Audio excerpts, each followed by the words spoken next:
All right, good afternoon, ladies and gentlemen. Okay, might be evening out there out east. Shout out to all my folks out there in the 757 and around the Philly area and down in Tennessee. Now, don't forget to subscribe, like, and share. Cash App $ Winston Spivey. Before I want to get into this story, and I've done this story, I made a video about this before. I want to talk a little bit about RocNation. Okay, man, they have been taking a hit.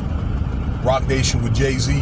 If some of you guys are not really familiar with hip hop, but just give it some time. Okay, you will be familiar with him. Okay. Many of you, although I know many of you guys that listen to me already are. Anyway, man, again, they've been getting a lot of heat from these days from Nicki Minaj, more recently about some money that they owe, millions of dollars. The thing with like Fat Joe, and although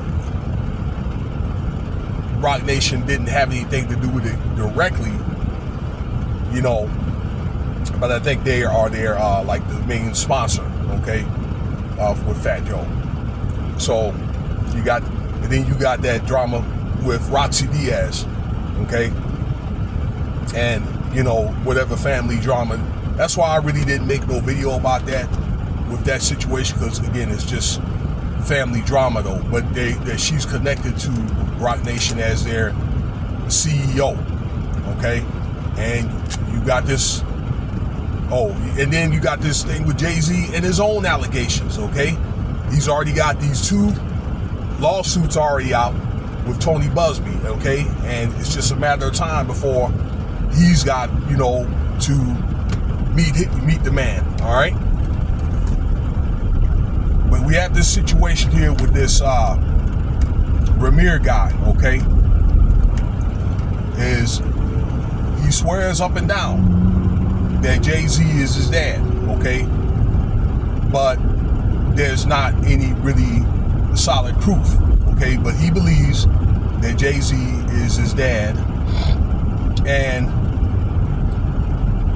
what has happened is, and this article comes from Hip Hop Uncensored and then Source, the district court up in New Jersey has granted Ramir to hear his case, okay, about this. And JayZ has got to, Sean Carter, that is government name, has got to answer by July 18th. Now, what had happened was probably around 2015, okay, this young man had filed this in court and wanted or requested JayZ to take a DNA test to prove this, okay?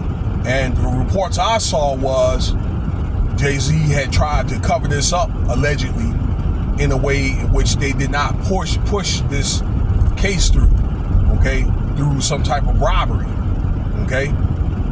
And then it's one of the things where Ramir kept fighting for it, okay? And I don't know if he got with some advocate group or whatever, but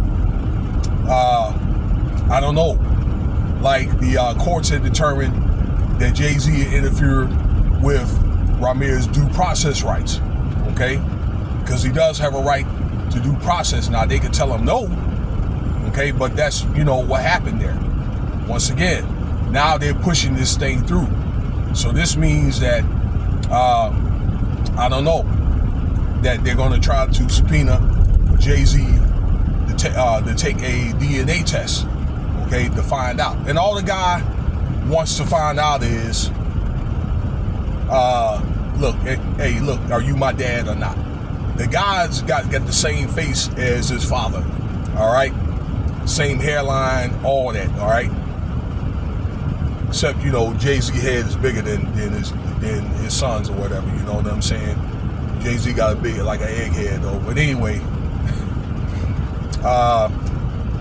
see, his mom was telling him that JayZ was. She thought that JayZ was the father. Now she passed away, and they had an affair. Okay, when she was 16 with JayZ. All right, and he was born in 1993, so that makes him like 32 years old, around that age. And this happened in New Jersey.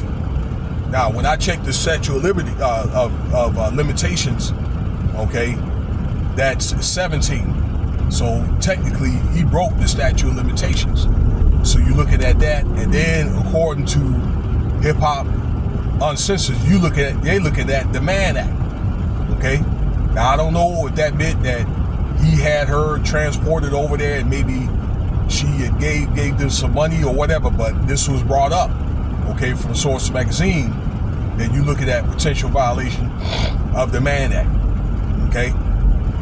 You know, this is a shame that all this stuff, you know, happens and all that, all right? But these things that men need to take account for. Okay, to be mindful. He didn't know that back then. I didn't know it. You know? But hey, you know, it may be a time where the chickens come home to roost. Alright? It is what it is. Man, you know, that's what's gonna happen. I hope there's not gonna be too much more of this stuff coming up. With JayZ, you know, a lot of people thought when Diddy had his trial or whatever that JayZ and Diddy were going to end up being co-defendants. Okay, I personally think, I hate to say this, as much as I respect JayZ's craft, you know what I'm saying, and things, but there may be a time where JayZ probably going to have to, you know what I'm saying, you know, he's probably going to have to beat the man with the gavel. I don't want to talk like that, but, you know, I think that just too many of these allegations are coming up for them not to do anything. And people now, after the Diddy trial, are coming out of the woodworks telling their stories and so forth. All right? I made several other videos about JayZ pertaining to this matter, okay? But look, let's see what happens with this case. So July 18th, all right, then JayZ has to respond. Now, if I didn't say this, I'm gonna say this again.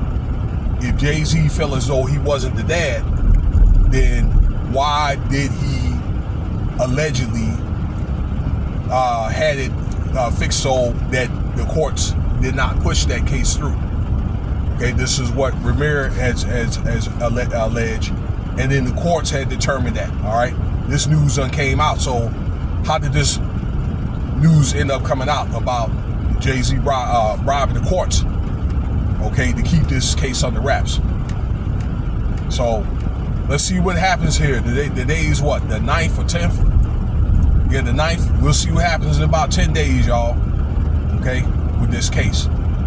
If JayZ doesn't answer, then he's probably going to end up getting the default judgment. All right, more than likely. So, okay, but they could court order JayZ to do a DNA. All right.